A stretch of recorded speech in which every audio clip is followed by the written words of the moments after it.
პანიკის საფუძველი არ არსებობს, მხოლოდ საფრთხის შემცველი სიტუაცია. ამგვარი განცხადებების გაკეთება უშიშროების მინისტრს ბოლოდროინდელი ანონიმური სატელეფონო ზარების გამო ხშირად უწევს. სატელეფონო ტერორისტვის ატეხილი განგაშის გამო მედია მისგან თავშეკავებული საყვედურებიც მიიღო. ძალოვანმა სტრუქტურებმა ქალაქში სპეციალური ანკეტებიც გაავრცელეს, რომლითაც ისინი მოსახლეობასთან ერთად პროვოკატორების გამოვლენას შეეცდებიან. ანონიმური ზარის შემთხვევაში ძალოვნები გვირჩევენ სიმშვიდე შევინარჩუნოთ და უცნობ დამრეკავს დეტალური ინფორმაციის მიღების მიზნით რამდენიმე მნიშვნელოვანი კითხვა დაუსვათ. ანკეტაში კითხვები თავიდან ლოგიკური თანმიმდევრობით მიდის.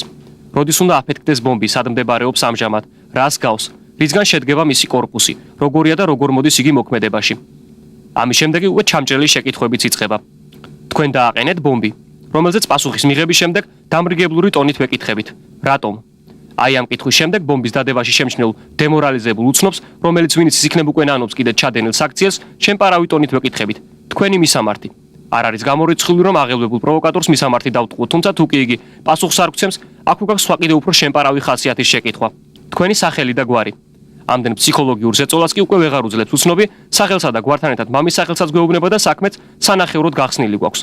ამავდროულად ანკეტაში აუცილებლად უნდა მიუთითოთ მოლაპარაკის ხმა, რომელიც მოცემულ ვარიანტების მიხედვით შეიძლება იყოს 7, გაბრაზებული, აგზნებული, ჩქარი ან შენელებული, ასევე ჩახლეჩილი ჩურჩულით, ცხვირში, ბლუ გაცრით, ღრმა სუნთქვით ან სულად შენიღბული. გარდა ამისა, 5 მილიონიან ქართულ მოსახლეობაში მის ხმა შესაძლოა ნაცნობიც კი აღმოჩნდეს. შემდეგი საფეხური ფონების ხმა. კუჩის, ჭურჭლის, მუსიკის, ძრავის, ოფისის, სახლის, მანქანის და ცხოველების. ბოლო შემთხვევა კი ცოტა საეჭვია, რადგან პროვოკატორი შესაძლოა ზოოპარკიდან რეკავდეს ან სახლიდან ოღონდ შინაურ ცხოველთა გარემოცვაში. რაც შეეხება ლაპარაკის მანერას, ჩვენთვის უკვე საკმაოდ გაშინაურებული უცნობი შეიძლება აღმოჩნდეს ნასწავლი, ირაციონალური, ბუქარით ან უარე შემთხვევაში ბინძურად მოლაპარაკე. ამდენად ძალიან გაგვიმართლებს თუ ნასწავლი პროვოკატორი შეხვდება. და ბოლოს ზედმეტი კითხვების გარეშე საკუთარ ცხოვრებისეულ გამოცდილებაზე დაყრდნობით დავადგენთ დამრეკავის სქესს, ასაკსა და ეროვნებას და ჩვენს მიერ მოპოვებულ უნიკალურ მასალას უშიშროების სამინისტროს გადავცემთ. ანკეტის შევსების პროცესში კი შეუძლებელია არ გაგვახსენდეს დოდარ დუმბაძის იუმორისტული დეტექტიური მოთხრობა შედედებული სისხლი და იქ აღწერილი მოწმის დაკითხვის სცენა. სიმართლეს ამბობ? კი, შვილებს გეფიცები. მითხარი შენი შვილები თუ ურევია ამ საქმეში და ყველაფერს გაპატიებ. მოწმე დანაშაულში შვილების მონაწილეობას რა თქმა უნდა უარყოფს.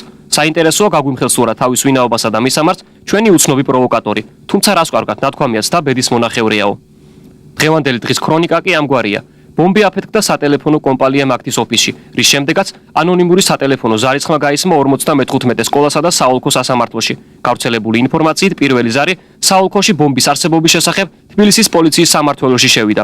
საინტერესო პოლიციამ ანონიმური ზარის ავტორი დაკითხა თუ არა სპეციალური ანკეტის მიხედვით და რამდენად დაეხმარა გამოძიებას ეს კითხვარი. ბოლოს კი აღსანიშნავია ის უცნაური ტენდენცია, რაც ამ დღეებში გამოიკვეთა. უცნობ კეთილის მყოფელთა ანონიმური ზარების მიუხედავად სპეცსამსახურები შენობაში ასაფეთქებელ მოწყობილობას ვერ პოულობენ.